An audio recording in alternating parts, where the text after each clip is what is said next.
You put in long hours at the office, maybe take the occasional side gig to make ends meet, be frugal, and save where you can, yet you're still barely getting by financially. The opportunity of true middle-class comfort, owning a home, saving for retirement, being able to afford your family's needs without fear, seems permanently out of reach no matter how hard you stretch. So what happened to break this fundamental arrangement? Why have the rigid efforts and virtuous sacrifices that allowed previous generations to move up the economic ladder faltered so dramatically? The cold hard truth is that the playing field has tilted in recent decades, with systemic forces conspiring to make the traditional path to middle-class prosperity more obstacle than opportunity. We're going to pull back the curtain on why it all feels like a rigged game through no fault of your own. Survey in 2018 found that a third of middle-income adults don't have $400 to cover an unexpected expense. In the middle class today are trying desperately to survive. The wealth of our middle class has been ripped from their home.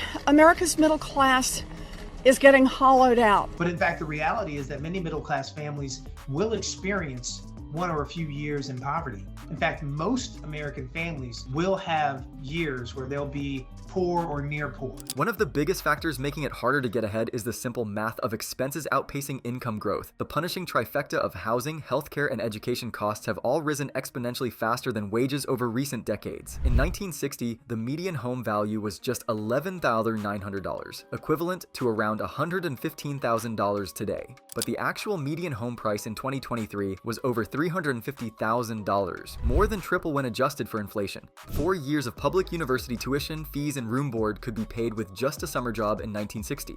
Today, that costs over $100,000 on average. While costs have skyrocketed, wage growth has barely kept up with inflation. The federal minimum wage peaked in value way back in 1968, but even private sector pay has stagnated. The average American worker's wages have grown just 11.6% in real terms since 1979. Compare that to the 1960s when wages grew over 30%. It's no wonder financial insecurity is the new normal. This disconnect compounds because tax and economic policy changes have overwhelmingly favored the wealthy over workers. By slashing top marginal tax rates from over 70% down to just 37%, we've supercharged the investment returns of the rich compared to wages. When the rate of return on assets outpaces overall economic growth, wealth concentrates toward the top, shrinking what's left for the middle class. And it's not just tax code adjustments. The shareholder value movement of the 1980s pressured corporations to prioritize returns to investors over all other stakeholders. Worker pay and benefits? Those take a back seat to inflating stock prices through relentless cost cutting and keeping wages low. Thanks to these dynamics, the share of national income going to worker compensation has plummeted steadily since the late 1970s. In the end, the rising costs of life's essentials, stagnant pay, tax policies favoring investment returns over wages, and corporations obsessively focused on shareholder returns. These systemic factors turn the steady path to middle-class prosperity into more of an uphill battle against economic struggles. It's still possible, but not nearly as assured as it once was. One of the typical markers of achieving middle-class status has long been the ability to own your own home and build equity over time, but that increasingly feels like an unobtainable dream for many Americans today.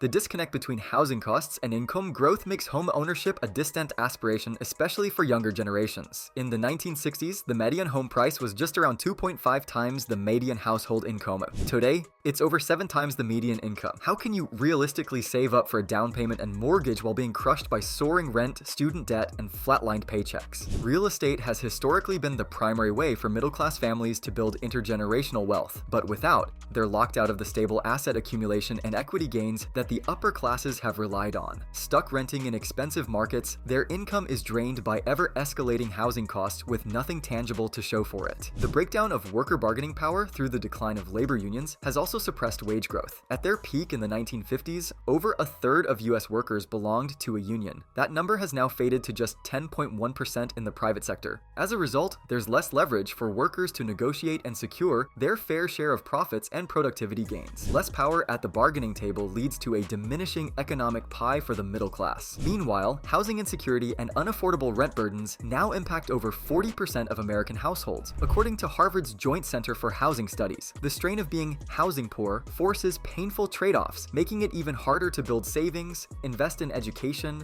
or gain a foothold in the ownership economy. Viewed through the lens of home ownership, the diverging destinies of America's middle class and the ownership class are thrown into relief. One group accumulates stability and generational wealth, the others having to run in place just to keep a roof overhead with each each passing year. It's a discouraging loop of stagnation. These days, even hard workers who achieve middle-class status face growing financial risks and insecurity.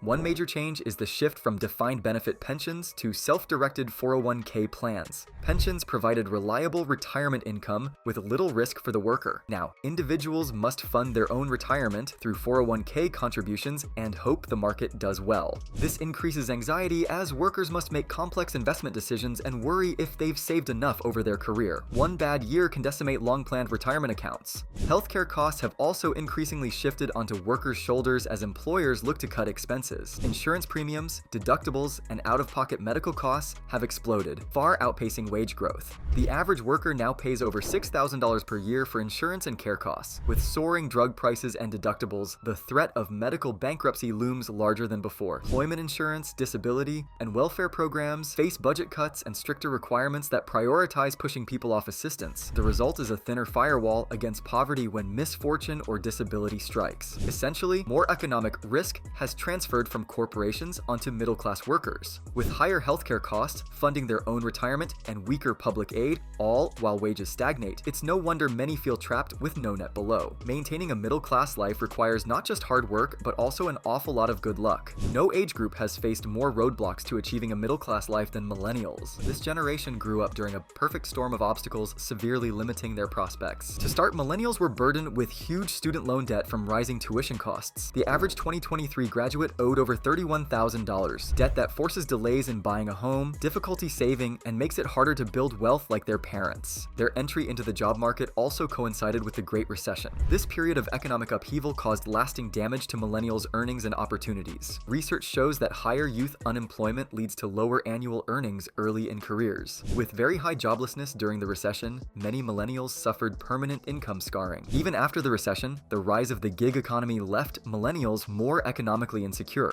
Temporary, contracted roles with minimal benefits became more common than stable full-time jobs. Without reliable employment, homeownership rates plummeted among young millennials. While previous generations could expect to buy a first home after college, less than a quarter of millennials under 35 currently own homes. This delayed path to building equity means their average net worth is 40% lower at the same ages. The impacts touch all aspects of millennials' financial lives: lower marriage rates, less upward mobility, fewer business startups.